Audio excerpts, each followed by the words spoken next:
Buenas tardes, queridos amigos y hermanos en la fe que están en sintonía a esta hora. Le damos una muy cordial bienvenida a este programa, su programa, el Evangelio de Cristo a través de la Biblia. Deseamos que la palabra de Dios sea de beneficio para usted en esta tarde. También queremos ofrecer los cursos Emaús de forma gratuita y sin costo alguno para las personas que lo solicitan.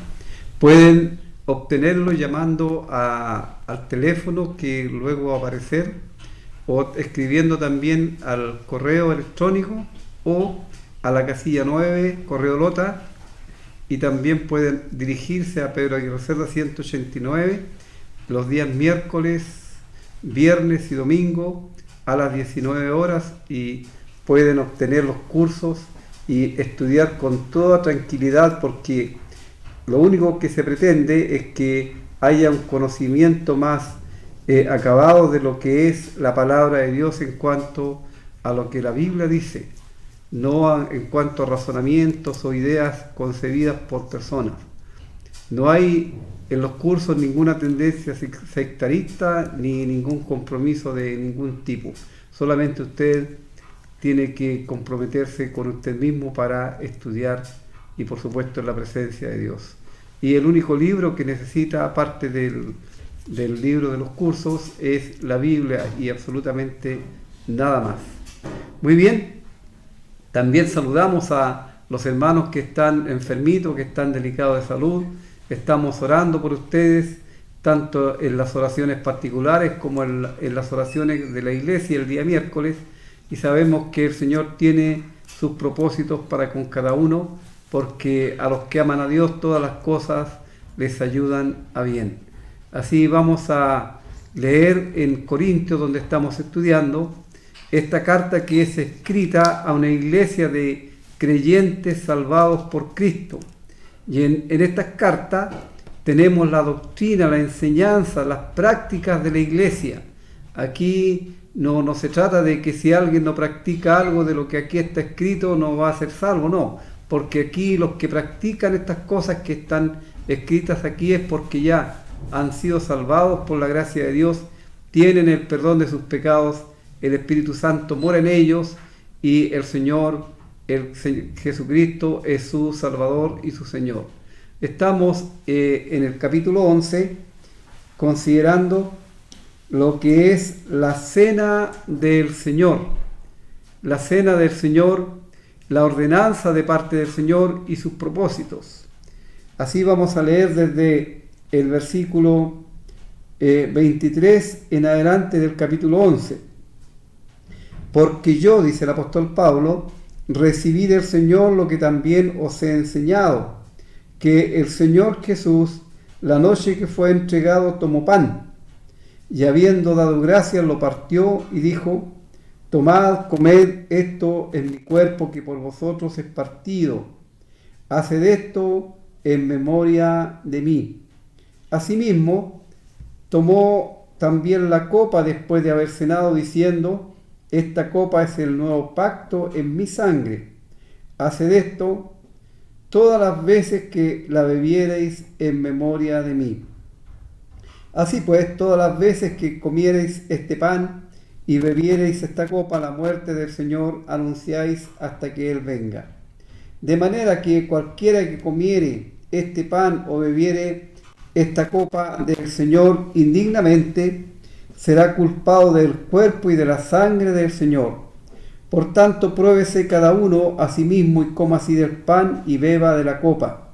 Porque el que come y bebe indignamente sin discernir el cuerpo del Señor, juicio come y bebe para sí. Por lo cual hay muchos enfermos y debilitados entre vosotros, y muchos duermen. Si pues nos examinásemos a nosotros mismos, no seríamos juzgados, mas siendo juzgados, somos castigados por el Señor para que no seamos condenados con el mundo. Así que, hermanos míos, cuando os reunís a comer, esperaos unos a otros, y si alguno tuviere hambre, coma en su casa, para que no os reunáis para juicio. Las demás cosas las pondré en orden cuando yo fuere. Deseamos, por supuesto, que la lectura de la palabra de Dios sea de mucho beneficio para todos nosotros en esta tarde. Tenemos aquí en esta porción que hemos dado lectura, lo que es en la palabra de Dios la celebración de la cena del Señor, lo que es una reunión que el mismo Señor Jesús instituyó antes de volver al cielo. Así, el apóstol está aquí mostrando lo que el Señor Jesús hizo al instituir la cena del Señor. Es la reunión de la iglesia, es la reunión de conmemoración de la muerte, sepultación y resurrección del Señor, y también, por supuesto, de todo lo que Él es y lo que Él hizo en su ministerio terrenal, y luego, por supuesto, en su regreso al cielo, lo que Él está haciendo, lo que Él está obrando por su pueblo acá en la tierra.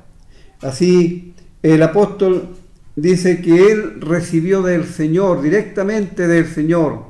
Esto, por supuesto, sugiere una revelación directa del Señor a Pablo, de lo que tuvo lugar en el aposento alto, el registro más temprano de aquel acontecimiento.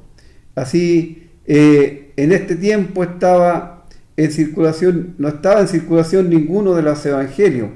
La noche que fue entregado, mientras Judas estaba a punto de cometer su cobarde acción, mientras las fuerzas del mal, el poder de las tinieblas, se preparaban para arrestarle y darle muerte, el Señor se retiró a la intimidad del aposento alto para pasar de sus sentimientos,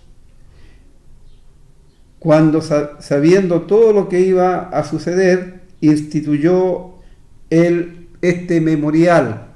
Y el Señor, como ya hemos mencionado antes, Él tomó un pan que representa, que es figura, que es un tipo, un emblema de su cuerpo, porque Él todavía no había ido a la cruz, todavía no había muerto. Así es una figura, es un emblema de su cuerpo.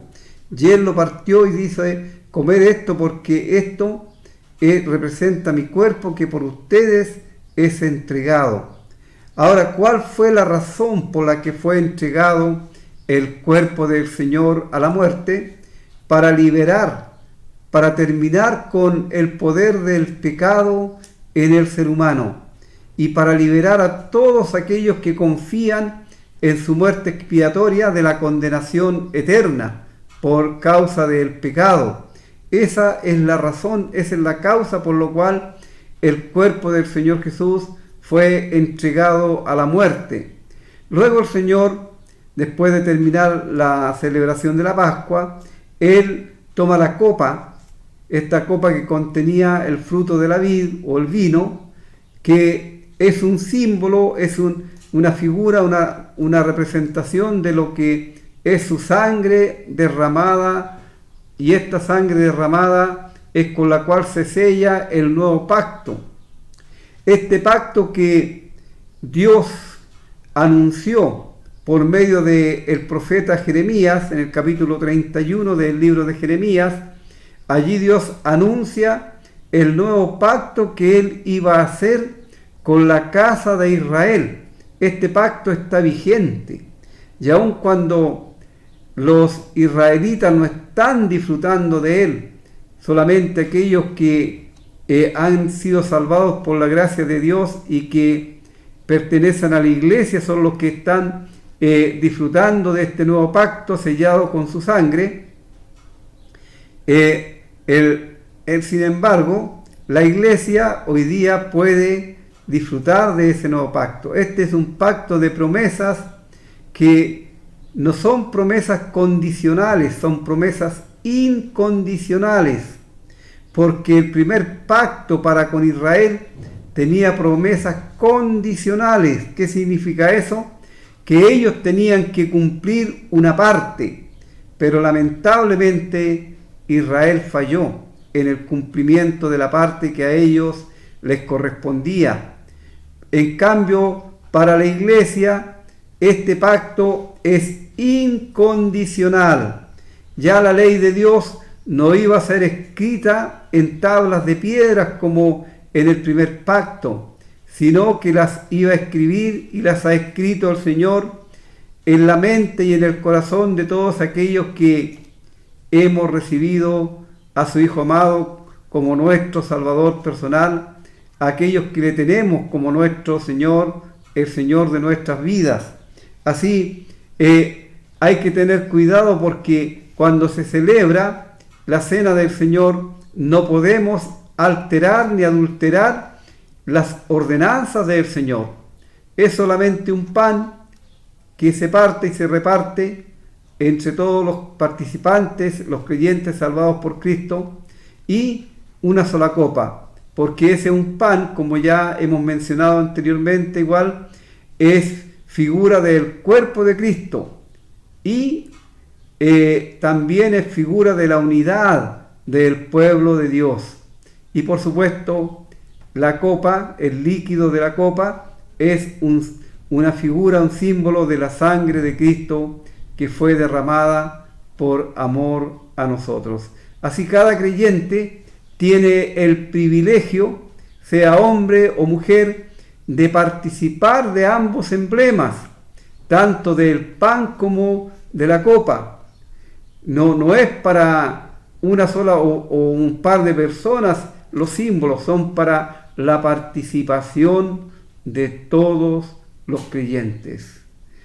Y esto en memoria del Señor Jesús. Pero allí en Corinto había un problema, que había muchas divisiones en la iglesia, había mucho cisma, y también se habían confabulado porque ellos celebraban una fiesta, un ágape, juntamente con la cena del Señor, y llegaron a tal punto que ellos no distinguían entre lo que era el ágape y la cena del Señor. Habían peleas entre ellos, no había armonía, habían varias dificultades. Además de eso, los ricos, los que tenían más dinero, ellos llevaban mucha comida, y los pobres que no tenían nada, por supuesto, ellos no tenían cómo participar de esas fiestas, y ellos en cierta forma también eran mirados en menos, eran ofendidos. Así no había amor, no había compañerismo, no había compasión entre ellos mismos. Y nadie puede ni debe celebrar o participar de la cena del Señor si por supuesto tiene enemistad con algún hermano, con alguna hermana. Si no, debe arreglar aquello primero y después sentarse a la mesa, porque el mismo Señor Jesús lo ordenó. Dice: si trajeres tu ofrenda al altar y allí te acuerdas que tu hermano tiene algo contra ti, ve primero y arregla tu situación con tu hermano y después ven y ofrece tu ofrenda. ¿Y qué pasa? Que cuando nos presentamos para celebrar la cena del Señor, todos los creyentes estamos actuando cual sacerdotes, y cual sacerdotes estamos ofreciendo sacrificio de alabanza, fruto de labios que confiesan el nombre del Señor. Pero para que esto sea de agrado al Señor, para que esto sea una ofrenda de olor fragante al Señor, no debe haber ninguna cosa que estorbe que las oraciones y las acciones de gracia suban hasta la presencia del Señor. El Señor invita a tomar y a comer de los símbolos. Ahora, en Corinto habían algunos que estaban comiendo y estaban siendo glotones o estaban bebiendo más de la cuenta, llegando incluso a la embriaguez. Y con esto ellos estaban deshonrando lo que era ese memorial. Ya no se estaban reuniendo para lo mejor, que era celebrar la cena del Señor, sino para lo peor. Así el apóstol tiene que poner en orden estas cosas, y él añade esto de que nadie debe mirar en menos a sus hermanos en esta situación, sino que todos deben estar en espíritu adorando al Señor. Dice, haced esto, es un llamamiento al afecto de su pueblo para que constantemente le recuerden durante la larga y tenebrosa noche de su rechazamiento. El Señor les pide que hagan esto en memoria de Él.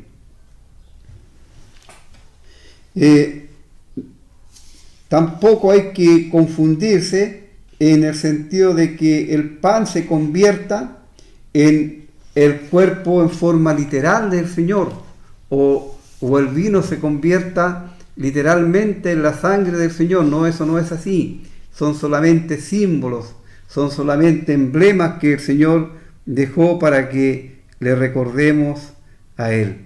Ahora, todas las veces que lo hiciereis, no hay en la palabra de Dios una ordenanza que diga claramente cuántas veces se debe celebrar la cena del Señor, tanto en el mes como en el año. Pero la iglesia primitiva, ellos celebraban cada primer día de la semana la cena del Señor. Así ahí tenemos una pauta de lo que la iglesia hacía, y por supuesto que es bueno seguir imitando aquello, porque no hay nada mejor que comenzar la semana estando en comunión, en adoración a nuestro Señor, aquel que tanto nos amó, que para salvarnos se entregó por nosotros en la cruz.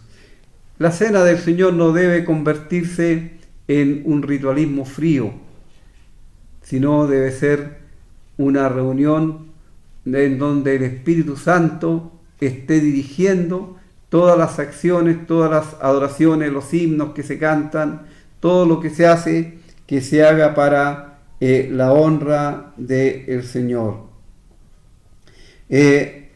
Allí, en esta iglesia, el Señor Jesús comenzó a juzgar a aquellos que estaban participando de la cena del Señor sin discernir el cuerpo de Cristo, que estaban participando de la cena del Señor con pecados no confesados, con odiosidades dentro de sus corazones. Y el Señor disciplinó a aquella iglesia. Por tanto, en aquella iglesia habían algunos que estaban debilitados, algunos que incluso el Señor les había retirado de este mundo, les había llevado a su presencia, porque ellos eran dignos, por cuanto el Señor Jesús murió por ellos, de estar en el cielo, pero no eran dignos de estar en la tierra, por cuanto estaban manchando y estaban trayendo deshonra al Señor Jesús con sus testimonios. Así es interesante que no se debe participar de la cena del Señor sin un autoexamen, sin autoexaminarse si no hay algo que esté impidiendo la comunión de la iglesia. Así, aquí dice la palabra de Dios que cualquiera, incluye a todos los creyentes, cualquiera que haya roto la comunión con el Señor, no debe participar de la cena del Señor. Puede ser un pecado en la vida privada, un espíritu de amargura para con otros, el hecho de no discernir el cuerpo del Señor. Se afirma aquí que tal persona es culpable del cuerpo y de la sangre del Señor. Esto no quiere decir que uno es culpable de haberle crucificado. Quiere decir que la actitud de uno hacia los emblemas refleja la actitud hacia aquel que ellos simbolizan. Si nosotros, poniendo un ejemplo humano, si nosotros viéramos a alguien pisoteando una bandera, esa persona estaría afrentando a su nación, estaría afrentando al presidente que gobierna ese país.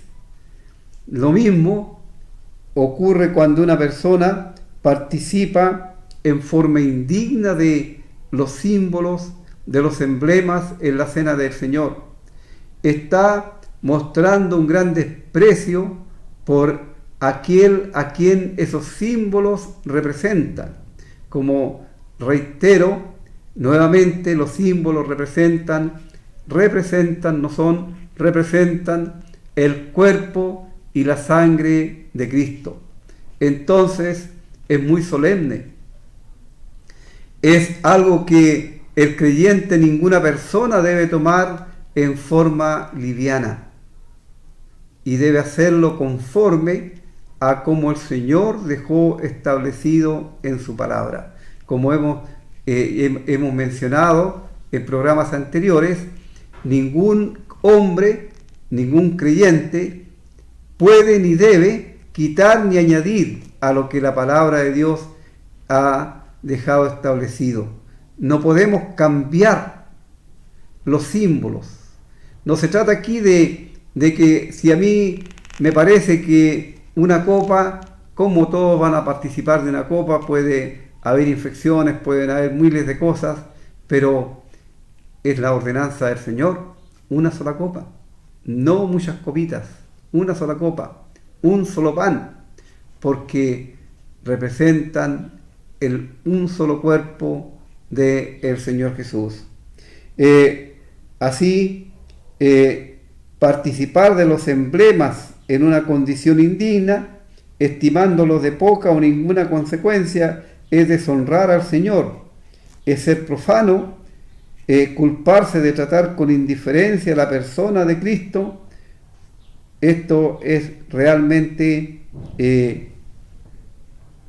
una ofensa para nuestro Salvador, el Señor Jesús.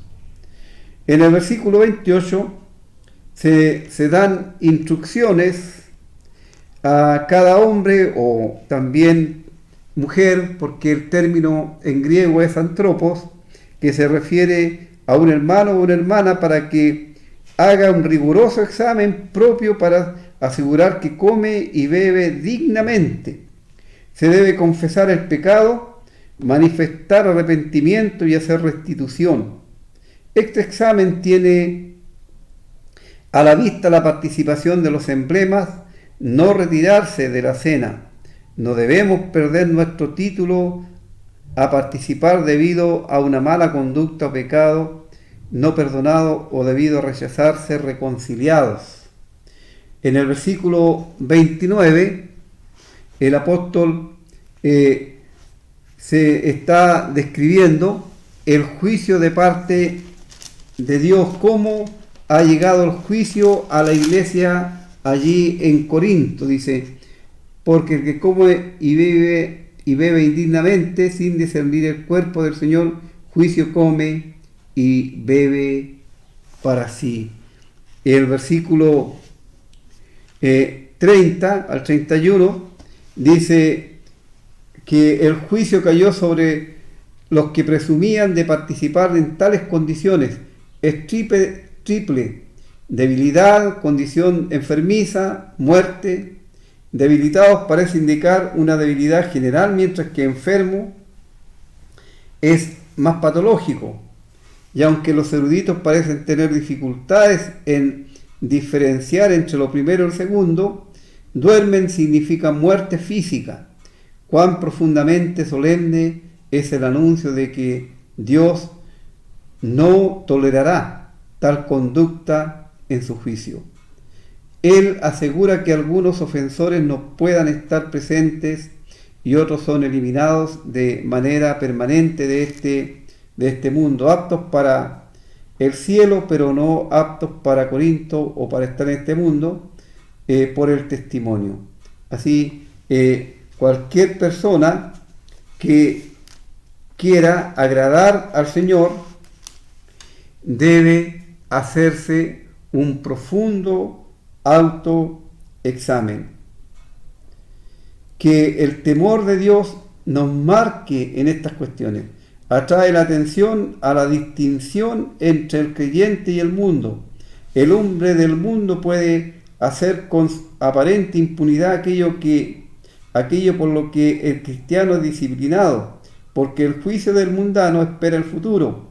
El cristiano es disciplinado para preservarlo, a fin de que participemos de su santidad, dice el escritor a los Hebreos en el capítulo 12 y versículo 10.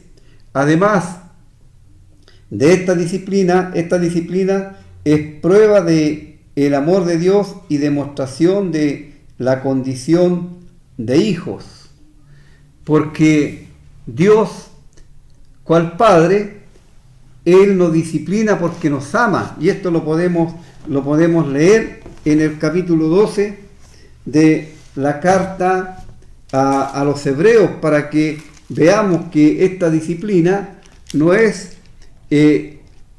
algo arbitrario o porque Dios es injusto, como alguien podría estar pensando. Esta disciplina tiene que ver con el amor de Dios para con los suyos. Dice el versículo 6, porque el Señor al que ama disciplina y azota a todo el que recibe por hijo. Si soportáis la disciplina, Dios os trata como a hijos, porque ¿qué hijo es aquel a quien el Padre no disciplina?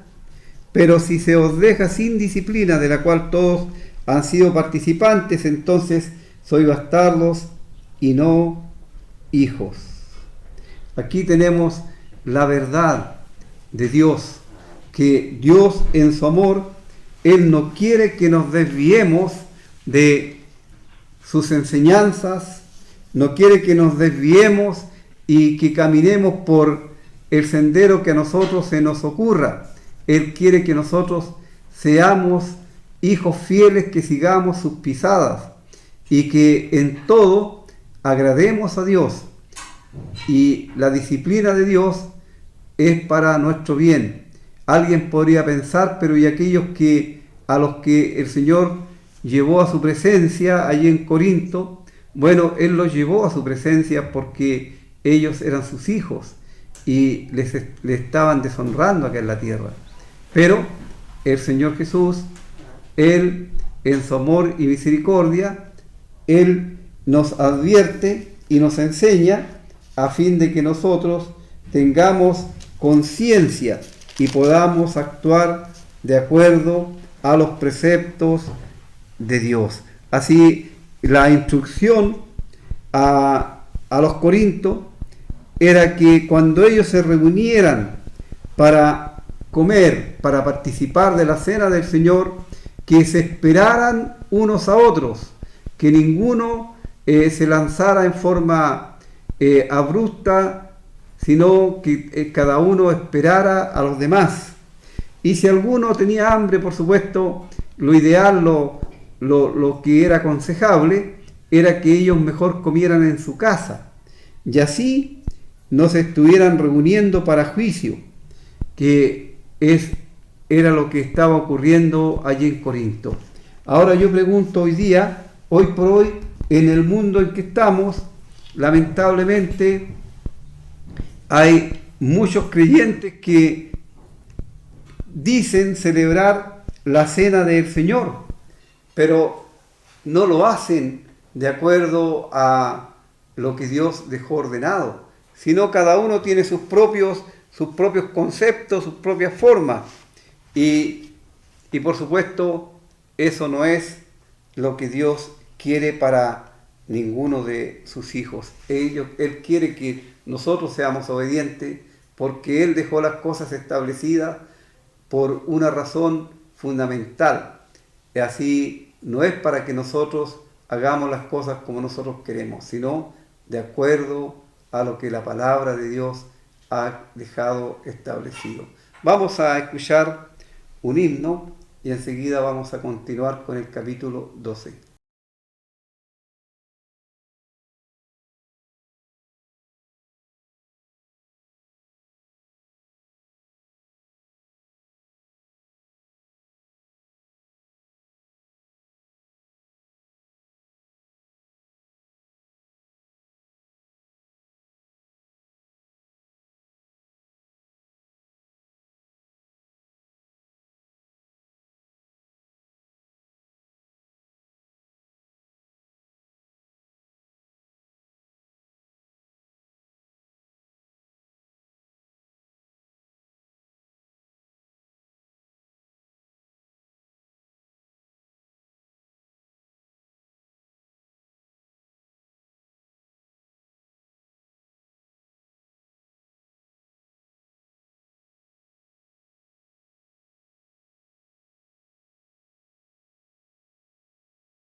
Muy bien, vamos a leer en el capítulo 12. Este es también un capítulo bien controversial entre muchos círculos religiosos. Dice el versículo 1: no quiero, hermanos, que ignoréis acerca de los dones espirituales. Sabéis que cuando erais gentiles se os extraviaba llevándoos como se os llevaba a los ídolos mudos. Por tanto, os hago saber que nadie que hable por el Espíritu de Dios llama anatema a Jesús, y nadie puede llamar a Jesús Señor sino por el Espíritu Santo. Ahora bien, hay diversidad de dones, pero el Espíritu es el mismo. Hay diversidad de ministerio, pero el Señor es el mismo. Hay diversidad de operaciones, pero Dios, que hace todas las cosas en todo, es el mismo. Pero a cada uno le es dada la manifestación del Espíritu para provecho, porque a este es dada por el Espíritu palabra de sabiduría, a otro palabra de ciencia según el mismo Espíritu, a otro fe por el mismo Espíritu, y otros dones de sanidad por el mismo Espíritu, a otros el hacer milagros, a otros profecía, a otros discernimiento de espíritu, a otros diversos géneros de lengua y a otros interpretación de lengua. Pero todas estas cosas las hace uno y el mismo Espíritu, repartiendo a cada uno en particular, como Él quiere. Porque así como el cuerpo es uno y tiene muchos miembros, pero todos los miembros del cuerpo, siendo muchos, son un solo cuerpo, así también Cristo. Porque por un solo Espíritu fuimos todos bautizados en un solo cuerpo, sean judíos o griegos, sean esclavos o libres, y a todos se nos dio a beber de un mismo Espíritu. Y además, el cuerpo no es un solo miembro, sino muchos. Si dijera el pie, porque no soy mano, no soy del cuerpo, por eso no será del cuerpo.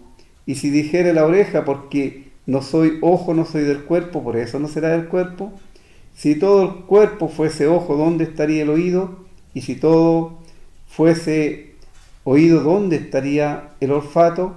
Mas ahora Dios ha colocado los miembros, cada uno de ellos, en el cuerpo como Él quiso. Vamos a leer de momento hasta ese versículo para considerar lo que la palabra de Dios nos enseña. En este capítulo 12 se muestra, desde el versículo 1 al 11, se muestra la variedad y el uso de los dones espirituales. Desde el versículo 12 al 26, cada miembro en el cuerpo humano tiene su lugar y uso. Desde el versículo 27 al 30, esto se aplica a la iglesia de Cristo. Versículo 31, hay algo más excelente que los dones espirituales. ¿Qué son los dones espirituales? Los dones espirituales, sin duda, eran poderes o capacidades extraordinarios otorgados en las primeras épocas para convencer a los incrédulos y para difundir el Evangelio.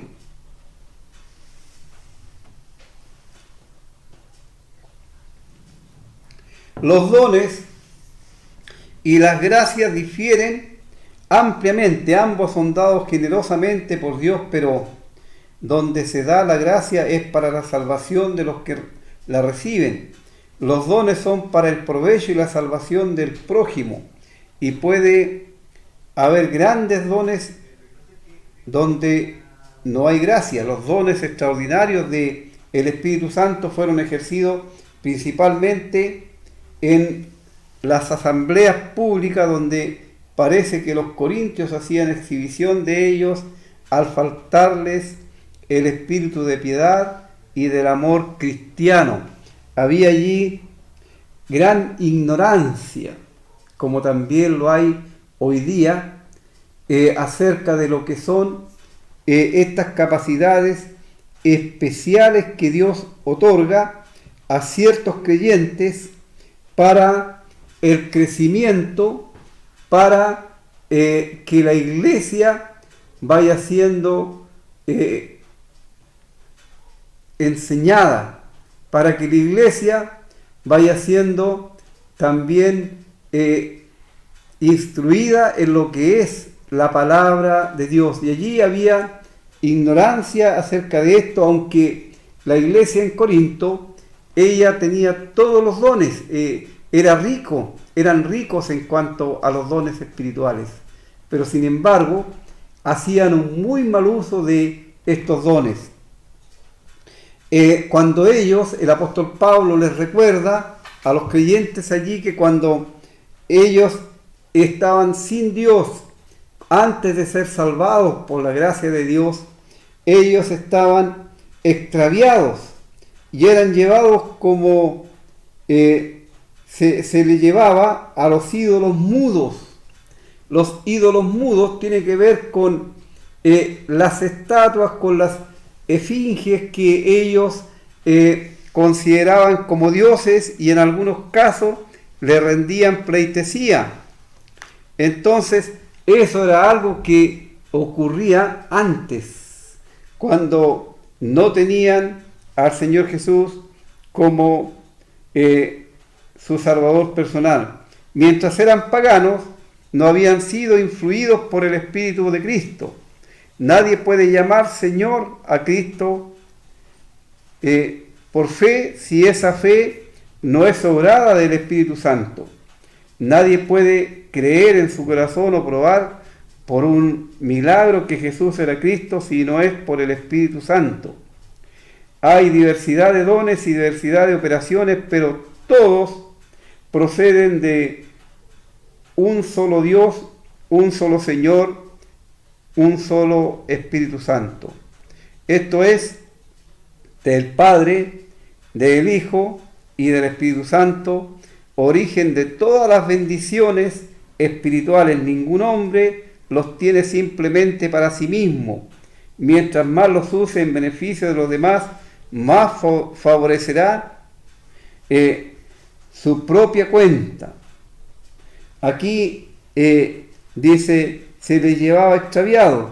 Por tanto, os hago saber que nadie que hable por el Espíritu de Dios llama anatema a Jesús. Este es un término muy fuerte.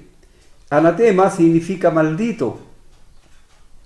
Y generalmente aquellos que eran enemigos del Señor Jesús, enemigos de la cruz de Cristo, ellos usaban estos términos porque ellos no tenían conocimiento de Dios, sino solamente eran idólatras.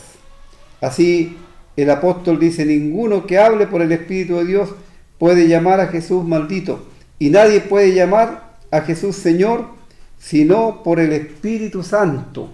Vale decir, el creyente en Cristo, desde el momento en que recibe a Cristo como su Salvador personal, desde ese momento el Espíritu Santo viene a vivir, viene a morar en el cuerpo de ese creyente, de ese Hijo de Dios. Y el Espíritu Santo es quien le lleva a toda verdad y a toda justicia.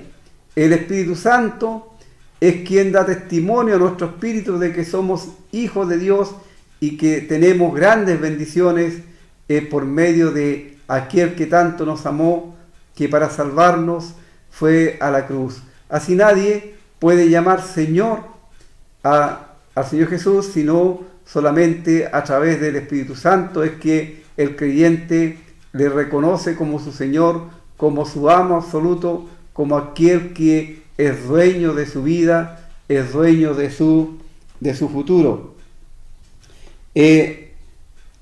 Dice el versículo 4, ahora bien, hay diversidad de dones, pero el Espíritu es el mismo. Hay diversidad de ministerios, como ya lo he comentado antes, pero el Señor es el mismo. Hay diversidad de operaciones, pero el que hace las cosas, todas las cosas, en todos es el mismo. Pero a cada uno le es dada la manifestación del Espíritu para provecho.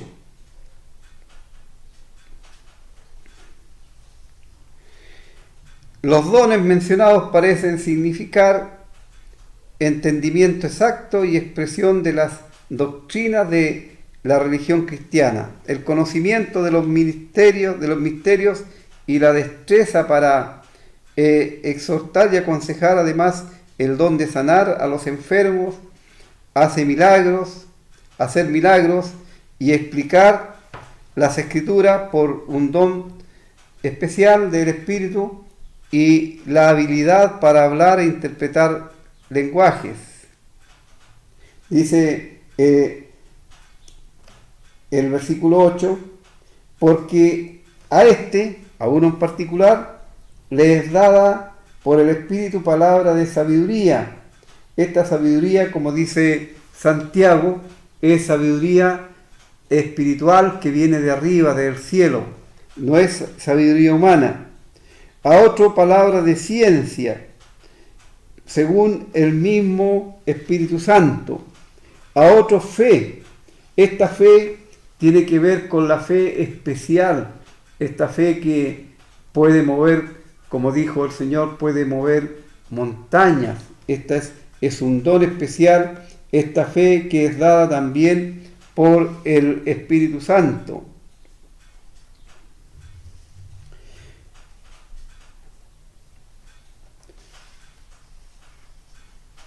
Pero todas estas cosas las hace el mismo Espíritu, repartiendo a cada uno en particular como Él quiere, porque el Espíritu Santo es Dios, y Él, cual Dios, es soberano, y Él da a cada uno como Él quiere, de acuerdo también, por supuesto, Él conoce la capacidad de cada persona, de cada hijo suyo, hijo de Dios, y así también Él le entrega estas capacidades especiales para que las utilice en favor de la iglesia, en favor del cuerpo de Cristo, como se conoce también en figura la iglesia. Y aquí hay una analogía utilizando el cuerpo humano desde el versículo 12 en adelante. Y el apóstol dice: porque así como el cuerpo es uno y tiene muchos miembros, pero todos los miembros del cuerpo, siendo muchos, son un solo cuerpo, así también Cristo. Y en este caso, el cuerpo de Cristo aquí descrito es la iglesia de Dios, la cual ganó por medio de la sangre de Cristo. Ese es el cuerpo al que se hace referencia. Y por supuesto la iglesia es una sola, y cada uno de los creyentes hemos sido puestos en este cuerpo como miembros de ese cuerpo, con una función especial y particular a realizar en beneficio del cuerpo y de los demás miembros.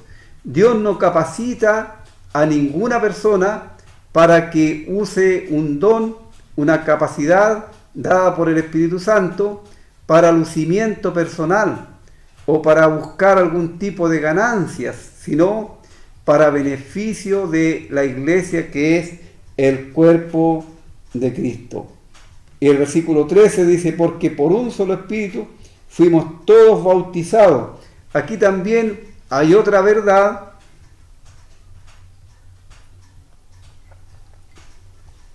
que es desconocida en muchos lugares, y tiene que ver con el bautismo del Espíritu Santo. Así como la muerte de Cristo, Él murió una sola vez. En cuanto al pecado, dice, murió una vez por todas. La muerte de Cristo tiene poder para salvar a todos los pecadores hasta cuando Él venga. Así también el bautismo del Espíritu Santo, que ocurrió el día de Pentecostés, notemos que aquí se habla que fuimos bautizados. No dice somos ni seremos. Fuimos bautizados en el pasado. Así el bautismo que ocurrió el día de Pentecostés también sirve y es válido para todos los creyentes, todos los pecadores que reciban a Cristo como su Salvador personal hasta que el Señor venga. Esto ya ocurrió. Muchos hoy día están esperando el bautismo del Espíritu Santo, e incluso algunos hablan de fuego. Cuando el Señor Jesús habló que iban a ser bautizados, iban a recibir el Espíritu Santo, Él esto lo dijo a los creyentes. Cuando se habla de fuego, y cuando se habló de fuego tenía que ver con una compañía mixta donde habían tanto creyentes como inconversos, porque el fuego tiene que ver con el castigo eterno, no tiene que ver con el Espíritu Santo. El fuego tiene que ver con el juicio de Dios, con el eterno juicio de Dios, el castigo eterno para aquellos que no quisieron obedecer al Evangelio, para aquellos que no quisieron recibir a Cristo como su Salvador personal. Y esto lo podemos leer, lo podemos ver en el libro de los Hechos. El libro de los Hechos, para que consideremos lo que la palabra de Dios dice en el capítulo 1, el versículo 4.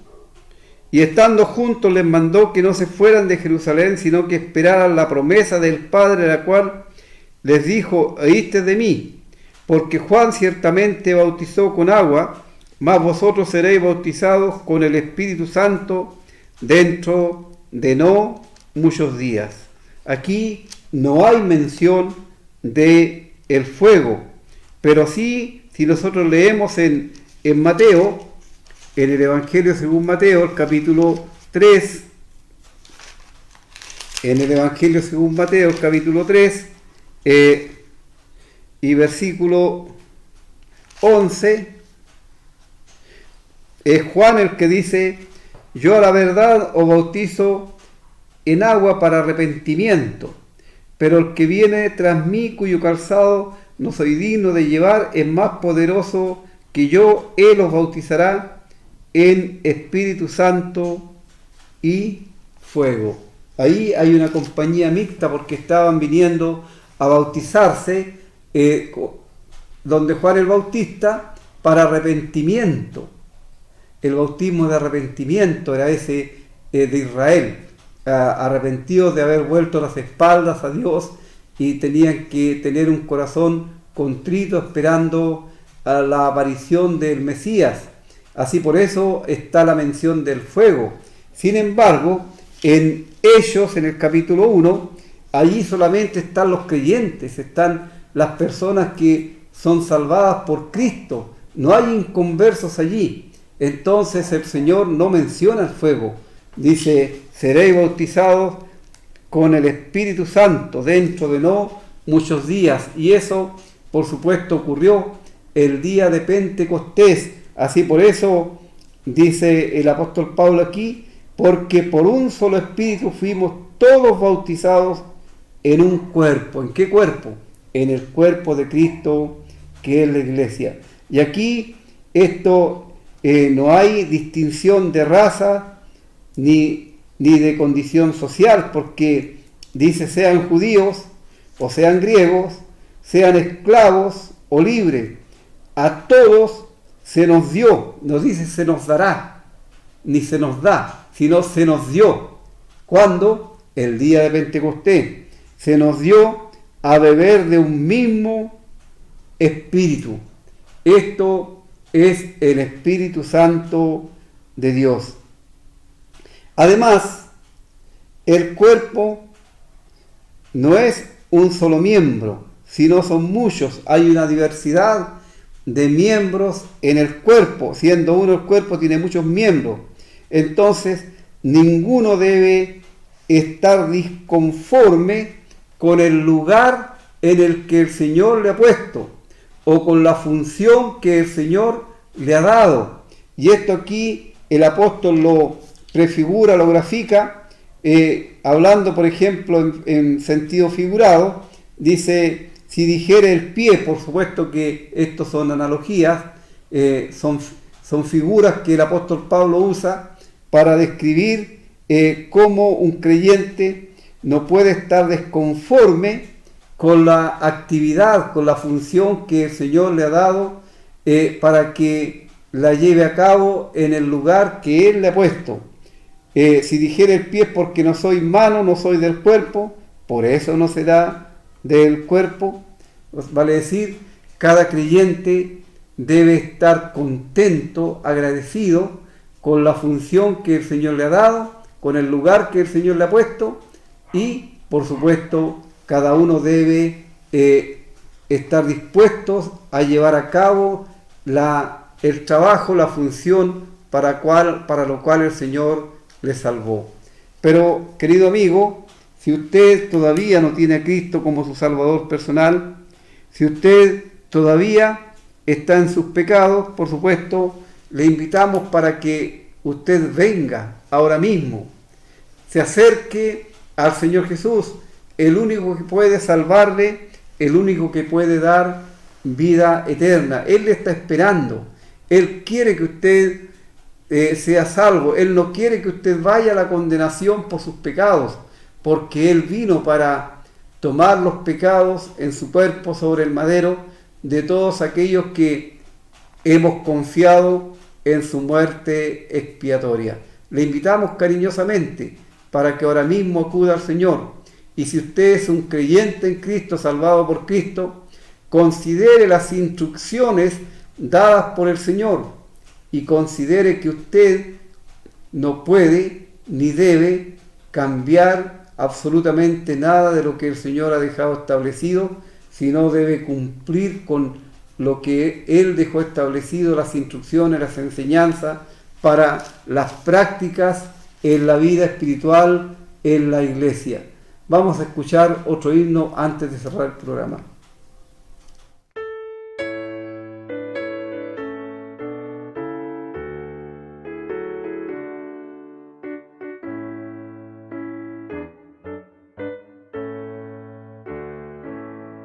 Qué grandiosa es la puesta del sol, admirable cual amanecer, pero es más grandioso y conmovedor el amor que me tiene el Señor.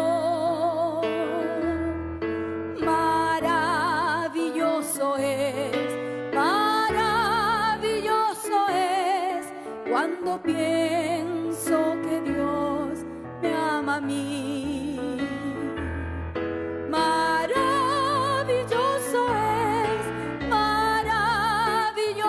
es cuando pienso que Dios me ama a mí.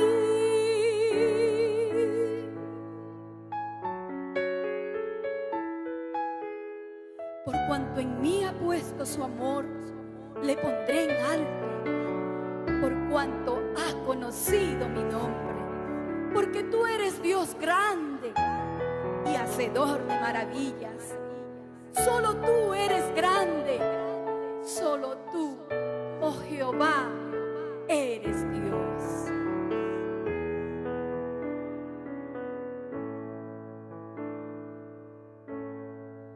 Maravilla de un sol que se oculta,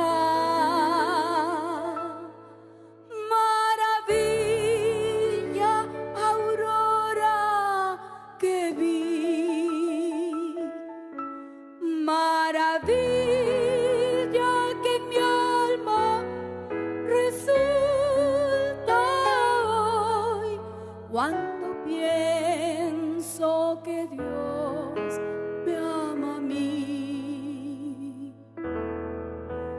Maravilloso es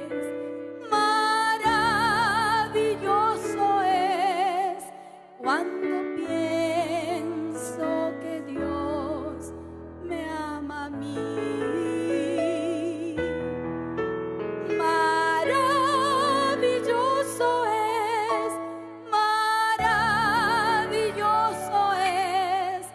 Cuando pienso que Dios me ama a mí,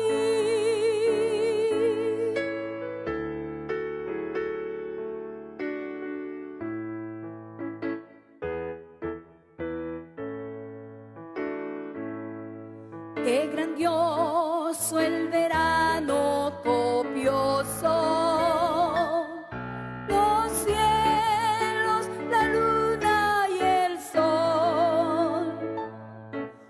Es más grandioso y conmovedor el amor que me tiene el Señor.